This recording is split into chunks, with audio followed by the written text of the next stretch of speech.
Tonight on KQED Newsroom, the new Republican battle cry and what a huge increase in women running for office could mean for Congress.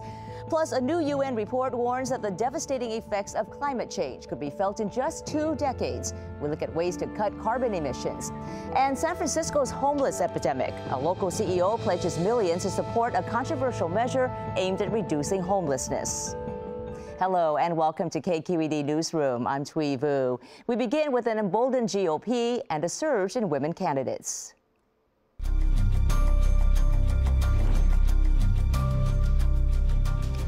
At a gathering in Iowa this week, President Trump made it clear he will use the recent Supreme Court confirmation fight as a rallying cry in the few weeks left until the midterm elections. The president cited opposition to Justice Brett Kavanaugh, saying Democrats had become too extreme and too dangerous to govern. Republicans are hoping the new line of attack will spur supporters to turn out on November 6th. Most polls show Democrats will likely pick up seats in the House. Meanwhile, an unprecedented number of women are running for office nationwide, and that trend holds true for California as well. Here now to discuss all of this are Politico senior writer Carla Marinucci, GOP political consultant Tim Miller, and KQED politics government reporter Katie Orr. Nice to have all of you back. Well, Tim, how much of an adrenaline boost did the confirmation of Supreme Court Justice Brett Kavanaugh give Republicans? I think it was real. There was the intensity level on the left going into the hearings was already at an 11 on a scale of 1 to 10, and 11, more like 20. Yeah, right, there you go. And on the right, it was middling. And I think that the intensity of the dispute, the perceived I think grievance, the way the media and some of the Democrats in the Senate handled the appointment has absolutely fired up the Republican base. And I think that what that has done also is it dovetails with what usually happens in the last month of a midterm election, which is that people move to their camps, right? And maybe they for a little while pretend like they're going to vote for the other side, but the heat of the campaign, all the television ads, people naturally move home. So I think those two things together have given the Republicans a little bit of a boost from where we were maybe a month ago. I'm just wondering if the high that Republicans got from the confirmation is going to be able to sustain itself through the election. I know the anger factor, having been out there on the campaign trail, seems pretty high on the Democrat side.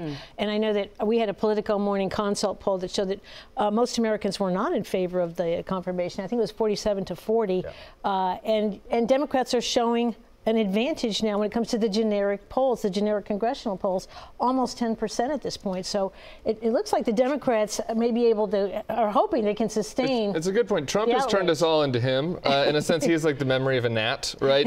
He lives news cycle by news cycle. And that's happened to the voters and to the media really as well. And so if you look at the 2016 election, the Access Hollywood tape happened 3 weeks out. Right. And that was Trump's low ebb. It was only 3 weeks later that he was able to recover because of the Comey and the other bad news that happened. So there's still a lot of time left for that Kavanaugh effect to wear off. But Katie, the president is seeming to turn tables on Democrats, right? At a rally in Iowa this week, he stood out and he accused them of the same things that they have leveled against him, which is basically saying they're practicing, quote, the politics of anger, division, and destruction. Do you think that is gaining enough traction to slow down the momentum of the Democrats that Carla had alluded to? Well, at that same rally, there were chants of lock her up, referring to Senator Dianne Feinstein and her role in the Kavanaugh confirmation. I don't. I think, yes, certainly there are voters out there, Trump's base that are angry. But I think you can't underestimate, as Carla was saying, the anger on the other side, particularly among women.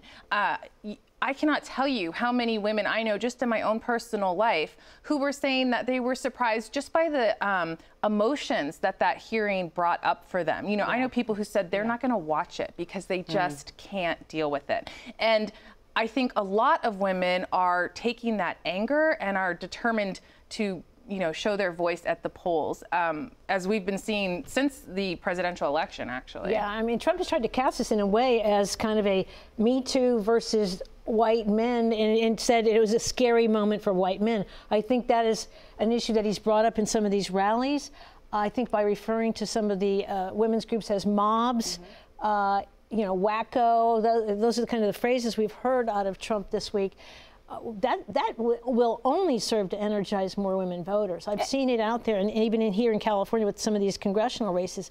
that's going to be a critical vote. And some Democrats are saying they want to turn up the heat, right? This week, former Attorney General Eric Holder came out and said, in reference to the Republicans, when they go low, we kick them. Hillary Clinton came out and said that you can't be civil with the current Republican Party. So it seems that they're now taking a page from President Trump's playbook, getting a lot more aggressive. Will that play out well? I'm wondering if voters are going to just say, you know, a pox on all their houses. They're already getting tired of this back and forth, this nastiness. At some point, some candidate is going to be smart enough, I think, to offer some other kind of agenda here that has less to do with beating each other up and more to do with actual policy when it comes to issues like health care. I mean, this is the #1 issue for people out there right now. They're not talking about Me Too. They're not talking about Russia. They're really interested in health care and housing and housing issues, economic issues. Those are still the big ones. And I think Carla raises a good point. In some of the congressional races that I've been covering, for instance, the California 4th District, which is north of Sacramento, Republican Tom McClintock is being faced by a challenger, a woman, Jessica Morse. Now, that race is still likely his. You know, she has a big hill to climb, but I just moderated a debate between the two of them, and the issues there are like local. You know, how are we going to manage our forests? You know, it's a Sierra district. They don't want to burn down, things like that. Those are the issues I think that voters at the end of the day really care about, because that's what most closely affects their lives. And are you seeing that across the board? Because I know that you have been doing a series of reports on the record number of women running for office this year. In California, how many are running for Congress? In California, there are, I'm not sure exactly how many specifically in California. I think the number total, there was about 400 women that had ran for Congress, and I think about 200 something made it past the primaries. So it's a large number. And then the national number. That's nationally. Yes. And then, you know, that does not include like legislature and then like water boards, school boards, things like that. And are there some common themes to why they're running and what issues they're running on? Well, I think there are a lot of women who are running because of 2016. I mean, when you look at it, it largely is a Democratic women story. They are fired up and they want to sort of take back the country as they see it. But then when you talk to them again, a lot of the themes that they're going on are really local. Yeah, I mean, I've talked to so many women out there who say the Women's March, I mean, the 2016 election, that was the first time they got involved.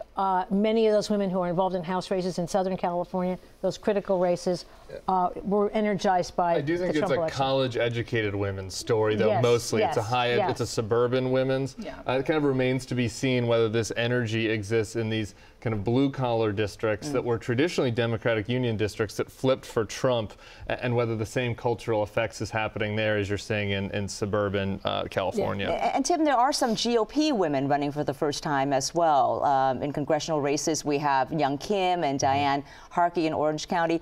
Have they been able to galvanize Republican women the same way that Democratic women running have been able to do on their side? The energy is certainly not on the Republican side when it comes to the women voters, and there's a massive gender gap. I do think, though, that women candidates in primaries and Republican primaries did well because Republican voters don't like this, you know, sort of conversation saying we're sexist, you know, and they want to prove that they're not, right? And so I do think that sort of boosted women candidates in congressional primaries. I think Young Kim's a great example. Yeah. And I want to look ahead to the census as well, because this week we had a report come out on the Census 2020, and the Public Policy Institute of California did this study. It found that California is very vulnerable to an undercount.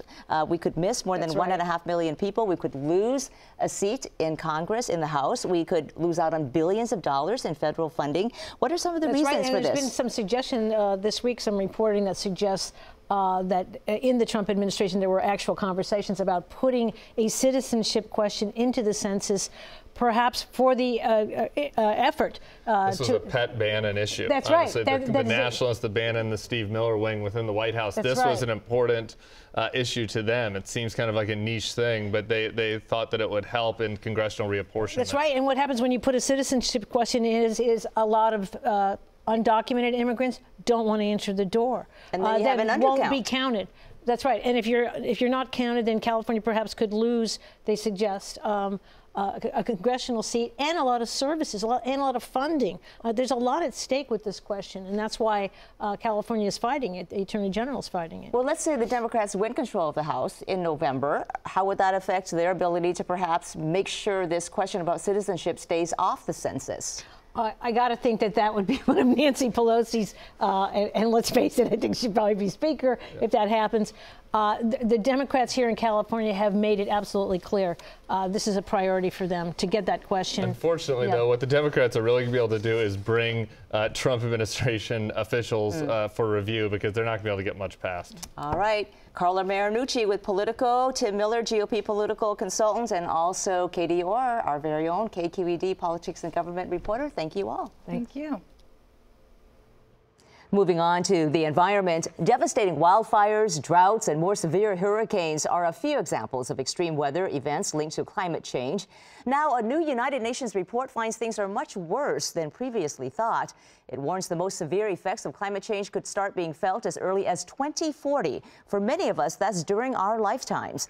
To avoid this crisis, the UN says global carbon emissions would need to be slashed 45% by 2030.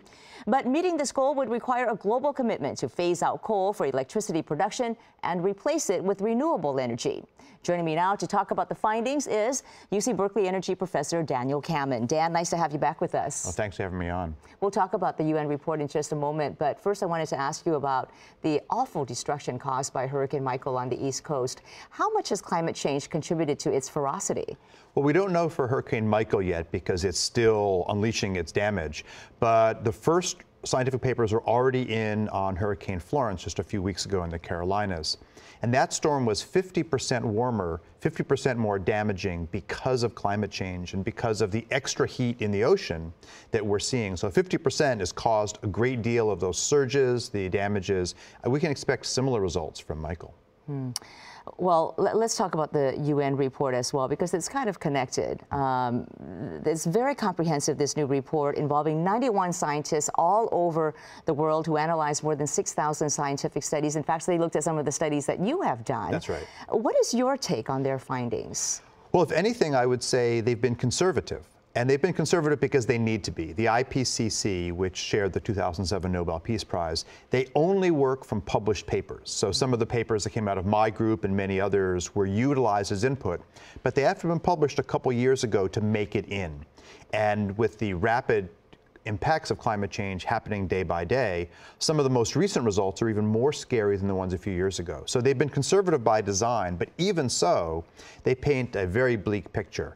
The chances of wildfires, of sustained droughts, of huge impacts on food production, on heat waves in cities go up dramatically for every degree. And so this idea that we need to not only hit this 2-degree target, but aim for 1.5 would avoid billions, if not trillions of dollars of damage. And the degrees you're talking about have to do with what climate scientists have focused on, which is the prediction that if the atmosphere warms up by 2.7 degrees Fahrenheit or 1.5 degrees Celsius, we'll start experiencing the devastating effects that you just mentioned. How close are we to hitting that mark? So sadly, we're very close. We've already warmed by about 1.5 degrees Fahrenheit. So we have very little headroom left, very little space to emit more pollutants. And what this report really highlights is how much easier we'll make our job if we can keep it under this 1.5 degrees Celsius target, not going to 2 degrees Celsius. So that 3.7 Fahrenheit down to under 3. So the report lays out a number of strategies to reduce greenhouse gas emissions, including reducing dependence on coal to generate electricity, and they want to see it go from around 40% to about 7% or less by 2050. So how realistic, though, is that goal, given that President Trump is about to increase the burning of coal, given that it's also very cheap to produce in countries like China and India? Well, actually, so coal is no longer the cheapest option. And this is something that heads of state, heads of energy companies are really just coming to grips with. In fact, 2 days ago, the head of the World Bank, at a major announcement at a conference in Bali, announced that the World Bank would no longer fund coal at all because renewables were cheaper. Now, I would have liked the World Bank to go further, because I used to work there, to say that we are going to get rid of coal for other reasons, social and local environmental. But just this cost difference has already meant that coal plants that are being planned by China in other countries, such as in Kenya, coal plants that were scheduled for Kosovo and the Balkans, coal plants that were scheduled for Pakistan, they will all no longer receive World Bank funding, which makes it much harder to launch them. And this is really designed to be the first wave of efforts to get coal out entirely. That 7% was an upper limit. 2% is the goal that we want to see it hit by 2050. And we're really looking at zero coal. What about carbon taxes? California already has a carbon pricing program, but this is a global problem. Right. So how many other places have enacted similar programs, and how much farther do we need to go? Yeah. Well, we need to go a lot farther, but the good news is that California's carbon program, its cap and trade program, is going strong, and the big new entrant is China. And China this year is launching its carbon price after several years of experimenting city by city and province by province. And we find they're effective, but as you say, they're only effective if we spread them and they really become part of the global economy. So how is it working in China, though, and how much are they charging? Well, China is just entering it right now. By the end of this year, they will have launched a larger version. Their carbon price would be higher than the California price. California right now, it's $12 a ton. China is aiming more like $20 or more a ton. And under President Obama, the US EPA had said the social cost of carbon should be more like $30 to $40 a ton. But does any of that go far enough? Because this UN report says heavy taxes on carbon dioxide emissions would be needed to help avoid a catastrophe, suggesting maybe as high as $27,000 per ton. Right. Is that politically feasible? Certainly $27,000 is not feasible. What the IPCC was highlighting is that if your only tool is a carbon price, it might need to realistically be not $50 or $100 a ton, but several hundred, even up to a couple thousand. But places like California and Europe have a number of other mechanisms. In California, we have requirements for clean electricity, clean vehicles, clean housing, and those are equivalent to a carbon price, but we don't express it that way. And so what the IPCC is saying is if you want to take away all these other rules, you would need a price that high. So what they're actually saying is the other way around. What they're saying is a mixture of a reasonable carbon price and a carbon price that we give some back to poor people, plus all of these sectoral targets. That's a strategy that would get us on pace to meet this 1.5 degree target. And the plan you just mentioned, it kind of gets to what some conservatives are proposing, which is this idea that you tax carbon emissions and then you give some of that money from those taxes back to the American public in monthly or quarterly checks. Is that a good idea? So I think this is a great idea. And actually, former Secretary of State James Baker on the Republican side has been a key author of this. And the idea is exactly that you give back part of the taxes, particularly to lower income Americans, but to all Americans, get some back, and that really pushes a tax on pollution across the economy, and we use some of the monies to invest in clean energy. But in exchange, some conservatives want the Obama-era environmental regulations to be rolled back. So are we, perhaps, is this a bait and switch, perhaps? So the politics is exactly a bait and switch. If the Republican plan was, let's add this tax, make it revenue neutral by, for example, letting other taxes get reduced, for example, a capital gains tax or employment taxes, but keeping environmental regulations, then we have a strategy more like California, where we have strong environmental regulations that protect us, and we start to crank up this tax, because we know ultimately we need to be subsidizing clean energy and penalizing dirty energy. And so the Republican politics are not as good as just the elements of the plan itself. All right, Dan Kammen with UC Berkeley, always a pleasure to have you on and give us this great explainer. Oh, well, thanks so much for having me. We turn now to San Francisco's homeless crisis. On Tuesday, Salesforce and its CEO Marc Benioff announced they would donate about $2 million to support a controversial ballot measure to help the homeless. Proposition C would tax big businesses in the city to raise as much as $300 million for homeless programs, including housing, shelter beds, and mental health services. San Francisco Mayor London Breed is opposing the measure, saying it doesn't contain any accountability for how that money is spent. Joining me now with more on this debate are KQED politics and government reporter Guy Marzorati and Molly Turner, an urban innovation lecturer at UC Berkeley School of Business. Welcome to you both. Thanks for having us. So, Guy, many people who live and work in San Francisco and many people who visit feel that homelessness is one of the biggest problems right now in San Francisco. So what kinds of taxes would Proposition C impose on big businesses, and how would that money be spent? Right, so this is a tax on money companies are bringing in over $50 million. So you know right away this is on the biggest companies in the city, you know, a few hundred companies, and it's raising their gross receipts tax. So for most companies, they'd see this by, you know, about a 0.5% increase in that, and really directed towards entirely addressing the homeless situation that we have here in San Francisco. About half towards housing, so, you know, rental subsidies, actually building housing. The other half towards more immediate things, shelters, navigation centers, mental health treatment. And I think what you're seeing from supporters of this is an acknowledgement that these companies have done incredibly well in recent years. We all agree homelessness is probably the top issue in the city. It's time to look at these companies as a place to find a solution. And you mentioned Marc Benioff coming out in support of this. He put it as basically a binary choice. If you're with the homeless, you're with Proposition C. And the measure was put on the ballot by homeless advocacy groups, but you know, despite the fact that it would put a lot of money into the city's coffers, you have Mayor Lyndon Breed stepping out and opposing it. You have some state lawmakers, David Chu and Scott Wiener, opposing it. Why are they not backing this measure? Right. I mean, they'd argue it's not binary. And, you know, before we invest and double the amount of money the city is spending on homelessness, we should take a look at how the current money is being spent. You know, Lyndon Breed and her administration wants to figure out an audit process to figure out where that money is going.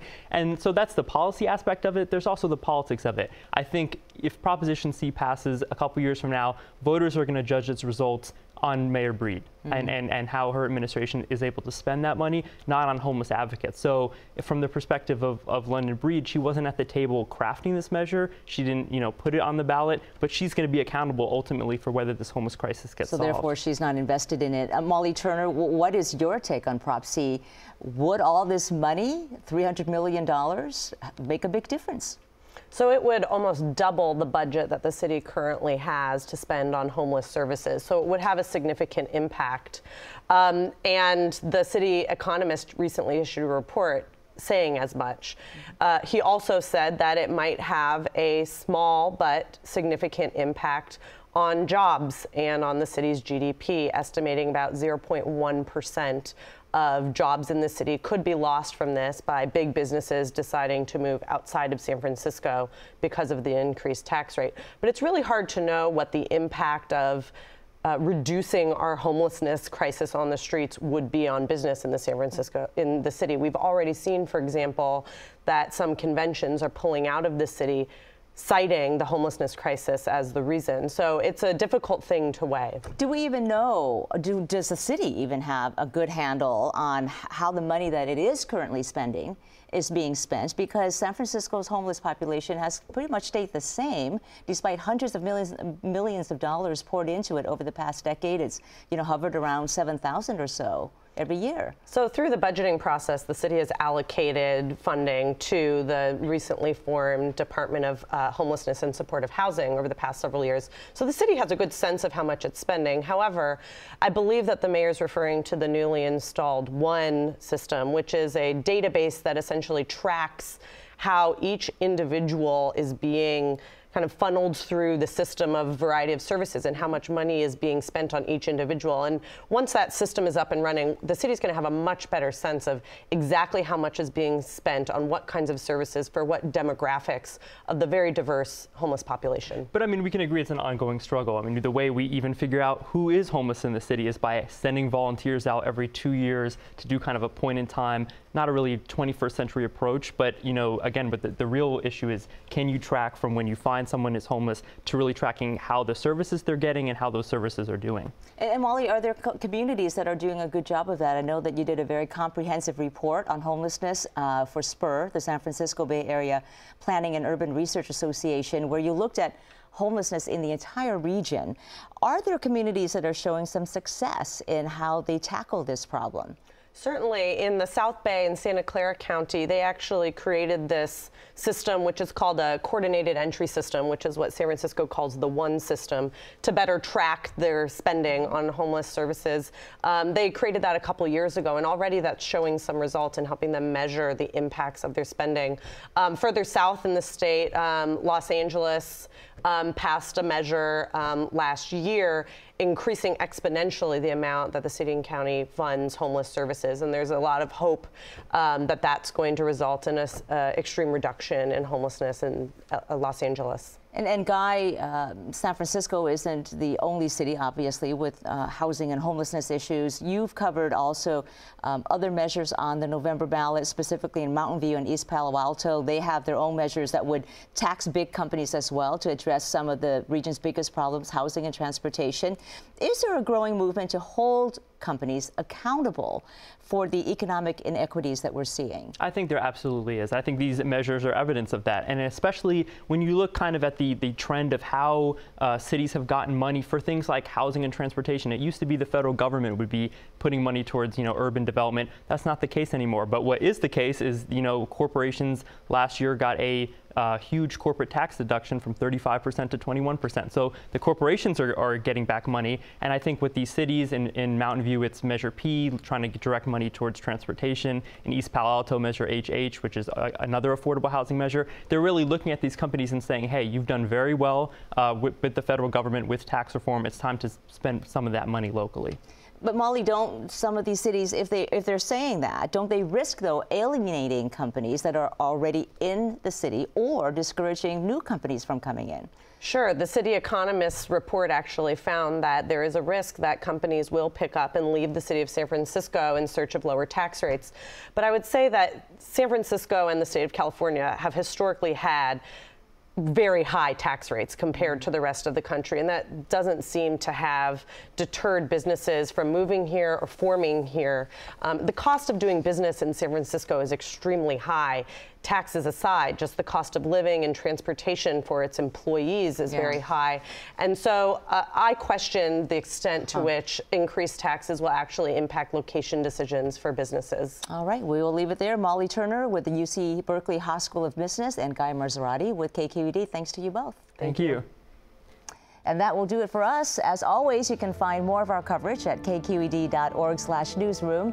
I'm Thuy Vu. Thank you for joining us.